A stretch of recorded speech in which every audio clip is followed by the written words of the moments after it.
A healthcare executive slammed Medicare for All Wednesday, saying that the single-payer healthcare plan would cause disruption for millions of Americans by eliminating their private health insurance. Matt Eyles, the CEO of America's Health Insurance Plans (AAHIP), said in an interview with The Hill that Medicare for All would cause massive disruption for tens of millions of Americans who rely upon their health insurance for their healthcare coverage.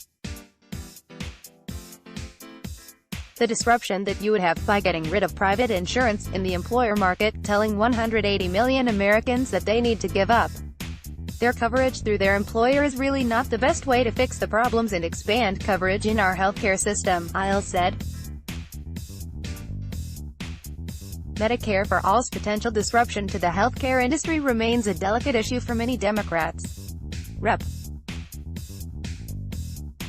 Pramila Jayapal, DWA, a sponsor of a popular House Medicare for All bill, admitted in May that 1 million health insurance workers will get displaced under the single-payer healthcare proposal. Eyles responded to criticism from Sen.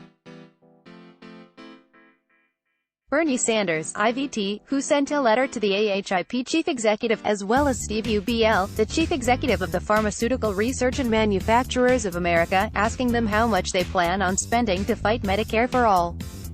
Publicly available lobbying records reveal that AHIP spent $5 million in lobbying in the first half of 2019, although that does not include campaign contributions as well as advertising spending.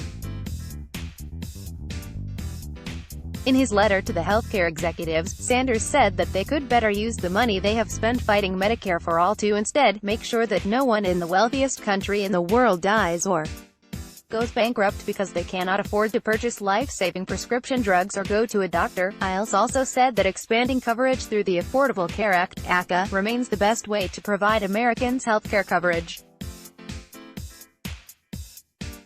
AHIP also serves as a member of the Partnership for America's Healthcare Future, which has fought Medicare for All as well as former Vice President Joe Biden's public option plan. The American Medical Association (AMA) announced last week that they will leave the partnership to focus instead on solutions, such as fixing Obamacare by increasing ACA subsidies. Sean Moran is a congressional reporter for Breitbart News. Follow him on Twitter at SeanMoran3. Let's block ads. Why?